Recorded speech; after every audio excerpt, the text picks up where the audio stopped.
your English lake country interesting, Mrs. Simmons? Oh yes, although if you've seen one lake, you've seen them all, I always say. I would imagine that your American lakes are much larger than ours. But question, are you fond of the lake poets, Mrs. Simmons? Oh, very. Although our New England poets are much more direct. They come right out with it. Well, Houseman's rather direct, don't you think? Remember his first book of poetry? A Shropshire Lad. Oh, but his people always die so young, even the athletes. Why is that? Tempo of life in Shropshire, one supposes. Oh, I see you have a volume with you there. Is that poetry? Oh no, but let me tell you about it. It was a stupid mistake to make, of course, but it was on the counter with the other Penguin books, the little ones, you know, with the paper covers. And I supposed it was a detective story. All the others were detective stories. So I picked this one up without really looking at it. So you can't even imagine how mad I was when I found out it was Shakespeare. Oh dear. I just don't understand why the Penguins books people had to get out the Shakespeare plays and the same covers and everything as the detective stories. I think they have different colored jackets. Well, I didn't notice that. Anyway, I got all comfy, cozy bed, and ready to read a good mystery novel, and here I had The Tragedy of Macbeth, a book for high school students like Ivanhoe. Or Lorna Doone. Exactly! And I was just crazy for a good Agatha Christie. Hercule Poirot is my favorite detective. Is he the mousy one? No, he's the Belgian one. Oh.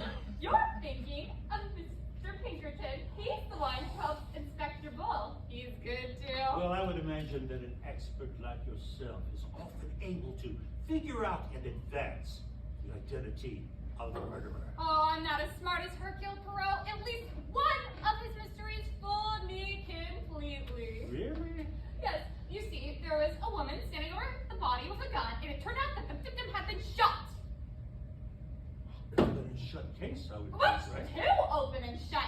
I thought right away that she hadn't done it. But would you believe it? She really had. Only she hadn't done it with that one gun. You see, she had switched pistols and done it with another gun instead of that one gun. Oh, I see. Rather well-armed woman, wasn't she?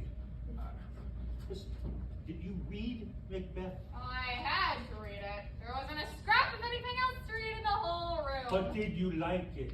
No, I did not. In the first place, I don't believe that Macbeth did it. Then what? I don't believe that he killed the king. I don't believe that the Macbeth one was mixed up in it either. They're the ones you suspect the most, of course, but those are the ones that are never guilty, or shouldn't be anyway. I don't think But you that's are... the thing! Shakespeare was too smart for that. I heard that people never really have figured out Hamlet, so it doesn't make sense that Shakespeare would make Macbeth as simple as it seems. All right, who do you suspect?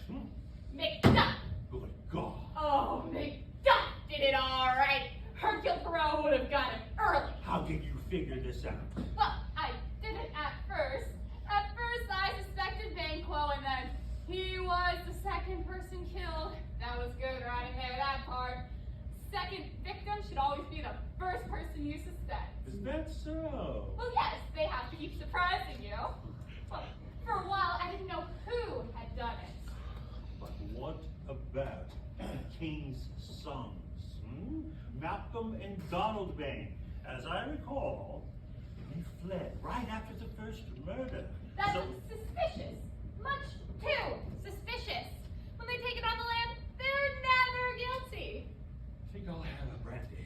Do you know who discovers Duncan's body? I'm afraid I've forgotten. Macduff discovers it, and then he comes running down the stairs screaming, "Sin is broken up in the Lord's anointed temple, and sacrilegious murder has made its masterpiece," and on like that. You wouldn't say all that stuff offhand, would you, if you'd found a body? Now, You're right! You wouldn't, unless you had something to hide. An innocent man would say, "My God, there's a body in here!" But what about the banquet scene? I mean, how do you account for Macbeth's guilty actions when Banquo's ghost came in and sat in his chair? A big, strong man like that doesn't just go around seeing ghosts, especially in a brightly lighted banquet hall. Macbeth was shielding somebody. Who was he shielding? Mrs. Macbeth, of course. what about the sleepwalking scene? The same thing, only the other way around. That time she was shielding him. Do you remember where it says, enter Lady Macbeth with a taper? Yes? Well, have you ever heard of a sleepwalker carrying a light? They have second sight. No, I can't say that I have. Well, but she wasn't sleeping at all. She was acting guilty to shield Macbeth. Well, I think you may have gotten hold of something there. Here, you know, after all that book, I'd like to look it over tonight. Somehow I don't think that I've ever really read it.